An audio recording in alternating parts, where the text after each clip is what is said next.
ಈ ವಾರದಲ್ಲಿ 24ನೇ ತಾರೀಕಿಂದ ಭಾಳ ವಿಶೇಷವಾಗಿ 30ನೇ ತಾರೀಕು ಈ ವಾರದಲ್ಲಿ ಹೇಗಿರ್ತವೆ ಗ್ರಹಗಳು ಅನ್ನೋದು ಇಂಪಾರ್ಟೆಂಟ್ ಆಗುತ್ತೆ. ಯಾರ್ಯಾರ ಮೇಲೆ ಚಲನವನ್ನೇ ಮಾಡ್ತಿದ್ದಾರೆ ಅನ್ನೋದು ಇಂಪಾರ್ಟೆಂಟ್ ಆಗುತ್ತೆ.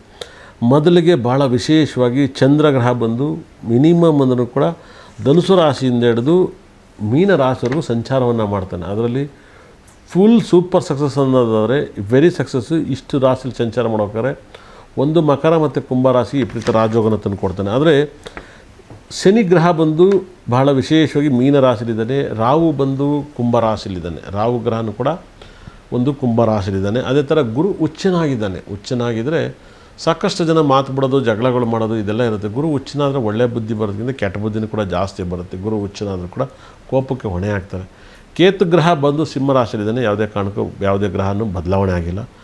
ಇಲ್ಲೇನಾಗುತ್ತೆ, ಬುಧ ಮತ್ತು ಶುಕ್ರ ತುಲಾ ರಾಶಿಲಿದ್ದಾರೆ. ಬುಧ ಮತ್ತು ಶುಕ್ರ ಇಲ್ಲೇನಾಗುತ್ತೆ, ಶುಕ್ರ ಬದಲಾವಣೆ ಆಗ್ತಾನೆ. ಈ ವಾರದಲ್ಲಿ ಶುಕ್ರ ಬದಲಾವಣೆ ಆಗ್ತಾನೆ, ಆದರೆ ಬುಧ ಅಲ್ಲೇ ಇರ್ತಾನೆ ತುಲಾ ರಾಶಿಯಲ್ಲಿ. ಹಾಗಾಗಿಯೇ ಈ ವಾರದಲ್ಲಿ ವಿಪರೀತ ರಾಜಯೋಗದ ಒಂದು ಫಲವನ್ನು ಕೊಡಬೇಕಂದಾಗ ಸೂರ್ಯ ಮತ್ತು ಶುಕ್ರ ಕುಜಗ್ರಹ ತುಂಬ ಸ್ಟ್ರಾಂಗ್ ಆಗಿದ್ದಾನೆ. ಮಕ್ಕಳು ಹುಟ್ಟಕ್ಕೆ ಸೂಪರ್ ರಾಜಯೋಗ ಅಂದರೆ ತುಂಬ ಇಂಪ್ರೂವ್ಮೆಂಟ್ ಆಗಬೇಕಂದ್ರೆ ಮಕರ ಲಗ್ನದಲ್ಲಿ ಒಳ್ಳೆ ಕೆಲಸ ಮಾಡೋಕ್ಕೆ ಈ ವಾರ ಪೂರ್ತಿ ಮಕರ ಲಗ್ನದಲ್ಲಿ ಒಳ್ಳೆ ಕೆಲಸ ಮಾಡೋದು. ಮಕರ ಲಗ್ನ ತುಂಬ ಪಾಸಿಟಿವ್ ಲಗ್ನವನ್ನಾಗುತ್ತೆ, ತುಂಬ ಸಿಕ್ಕಾಪಟ್ಟೆ ಲಕ್ಕನ್ನು ತಂದು ಕೊಡುತ್ತೆ. ಅದೇ ಥರ ಕಟಕ ಲಗ್ನದಲ್ಲಿ ಹುಟ್ಟಿದರೆ ಖಂಡಿತ ಕೂಡ ತಂದೆಗೆ ಆರೋಗ್ಯ ಸಮಸ್ಯೆ ಬರೋದು, ಸಮಸ್ಯೆಗಳು, ಆಸ್ಟೆಂಟು, ಮನೇಲಿ ದುಃಖಗಳು ಅತಿ ಹೆಚ್ಚು ಆಗುತ್ತೆ. ಅದೇ ರೀತಿಯಲ್ಲಿ ನೀವು ತಿಳಿದಿರೋ ಪ್ರಕಾರ ತುಂಬ ಮಿರಾಕಲ್ ಸಕ್ಸಸ್ಸನ್ನು ನೀವು ನೋಡ್ಬೋದು.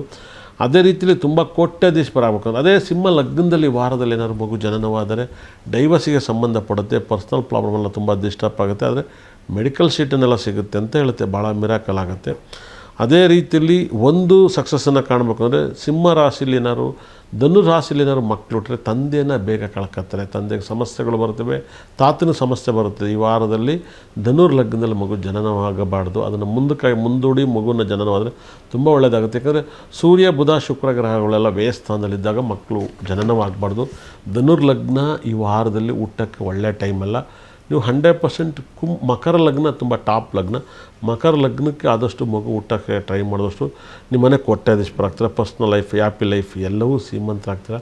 ತುಂಬ ರಿಚ್ ಪೀಪಲ್ಸ್ ಆಗಬೇಕಂದ್ರೆ ಮಕರ ಲಗ್ನದಲ್ಲಿ ಮಗು ಹುಟ್ಟಿದರೆ ಮಾತ್ರ ತುಂಬ ಇಂಪ್ರೂವ್ಮೆಂಟ್ ಆಗುತ್ತೆ. ಮಕರ ಲಗ್ನಕ್ಕೆ, ಮಕರ ರಾಶಿಗೆ ವಿಪರೀತ ರಾಜಯೋಗ ಇರೋದನ್ನು ಬೆನಿಫಿಟಾಗಿ ಮಾಡ್ಕೊಳ್ಳಿ, ತುಂಬ ದೊಡ್ಡ ಸಕ್ಸಸ್ಸನ್ನು ಕೊಡುತ್ತೆ. ಅದೇ ರೀತಿಯಲ್ಲಿ ವೃಷಭ ಲಗ್ನದಲ್ಲಿ ಮಗು ಜನನವಾದರೆ ತಂದೆ ಕೋಟ್ಯಾಧೀಶ್ವರಾಗ್ತಾರೆ, ಆದರೆ ಕೋಟ್ಯಾಧೀಶ್ವರಾಗುತ್ತೆ. ಆ ಹುಟ್ಟೋವಂಥವ್ರಿಗೆ ಡೈವರ್ಸ್ ಕೇಸ್ ಜಾಸ್ತಿ ಇರುತ್ತೆ. ವೃಷಭ ಲಗ್ನದಲ್ಲಿ ಹುಟ್ಟರೆ ತಂದೆ ತುಂಬ ದೊಡ್ಡ ಶ್ರೀಮಂತರಾಗ್ತಾರೆ, ಆದರೆ ಡೈವರ್ಸ್ ಅತಿ ಹೆಚ್ಚು ಆಗುತ್ತೆ. ಆಗದೇ ಇರೋ ಥರ ನೋಡ್ಕೊಳ್ಳಿ, ಒಳ್ಳೆಯದಾಗಲಿ. ಮಕರ ರಾಶಿಗೆ ವಿಪರೀತ ರಾಜಯೋಗ. ಏನು ರೀ ಪುಣ್ಯ ನಿಮ್ಮದು, ಕುಂತ್ರೇನು ಯೋಗ, ನಿಂತರೆ ಯೋಗ, ಮಲಗಿದ್ರೆ ಯೋಗ. 100% ಕುಂತ್ಕೊತೀರ ಮಲಗ್ತಿರೋ ಗೊತ್ತಿಲ್ಲ, ನಿಮ್ಗೆ ಯೋಗದ ಮೇಲೆ ಯೋಗ. ಮಕರ ಲಗ್ನದಲ್ಲಿ ಮಕ್ಕಳು ಹುಟ್ಟೋಕ್ಕೂ ಕೂಡ ಪುಣ್ಯ ಮಾಡಿರ್ಬೇಕು. ಮಕರ ಲಗ್ನದವ್ರಿಗೆ ತುಂಬ ಯೋಗ, ಮಕರ ರಾಶಿಯವ್ರಿಗೆ ಯೋಗ ಖಂಡಿತ ಕೂಡ. ಮಕ್ಕಳೇ ಮಲಗಿದವ್ರಿಗೆಲ್ಲ ಯೋಗ ಬಂದುಬಿಟ್ಟಿತ್ತು 100%. ಮಕರ ರಾಶಿಯವರೆಲ್ಲ ಮಲಗಿದ್ರು 100%. ನನ್ನ ಹತ್ರ ಸ್ಟೋನೆಲ್ಲ ತಗೊಂಡ್ಮೇಲೆ ಮಕರ ರಾಶಿಯವ್ರು ತುಂಬ ಚೆನ್ನಾಗಿದ್ರು 100%. ಇಂಥ ಯೋಗ ಮಕರ ರಾಶಿಯವ್ರಿಗೆ ಮತ್ತೆ ಲೈಫಲ್ಲೇ ಸಿಗಲ್ಲ ರೀ. ಯುಗಾದಿ ಮೇಲೆ ಗೌರಿ ಹಬ್ಬ, ಗೌರಿ ಮೇಲೆ ರಂಜಾನ್ ಮೇಲೆ ಕ್ರಿಸ್ಮಸ್ ಹಬ್ಬ ಅನ್ನಂಗಾಯ್ತು. ಏನು ರೀ ಡಿಸೆಂಬರಲ್ಲಿ ಬರೋ ಹಬ್ಬ ಎಲ್ಲ ನವಂಬರ್ ಮಂತಲ್ಲೇ ಬಂದುಬಿಟ್ಟು 100% ಯೋಗದ ಮೇಲೆ ಯೋಗ. ನೀವು ಇಲ್ಲೇ ಸ್ವಿಟ್ಜರ್ಲ್ಯಾಂಡ್ ನೋಡ್ದಂಗಿದೆ 100%, ಇಲ್ಲೇ ಅಮೇರಿಕ ನೋಡ್ದಂಗಿದೆ, ತಿರುಪತಿ ಸಾಕ್ಷಾತ್ ವೆಂಕಟೇಶ್ವರ ಸ್ವಾಮಿ ನೋಡ್ದಂಗಿರುತ್ತೆ. ನೀವು ಈ ವಾರದಲ್ಲಿ ದಿವಸ 2 ಸರಿ ಸ್ನಾನ ಮಾಡಿ. ಮಲಗಬೇಕಾದ್ರೂ ಕೂಡ ನಿಮ್ಮ ದರಿದ್ರ ಸ್ಮೆಲ್ಲನ್ನು ಸೂರೆಲ್ಲ ಸುತ್ತಿಗೆ ಬಂದು ಅದರಲ್ಲೇ ಮಲಗಬೇಡಿ. ತೊಳೆದು ಡೈಲಿ ಹಾಸಿಗೆ ಬೆಡ್ಶೀಟನ್ನು ಚೇಂಜ್ ಮಾಡಿ, ಡೈಲಿ ಬಟ್ಟೆ ಚೇಂಜ್ ಮಾಡಿ, ನಿಮ್ಮ ಯೋಗವನ್ನು ಬರುತ್ತೆ 100%.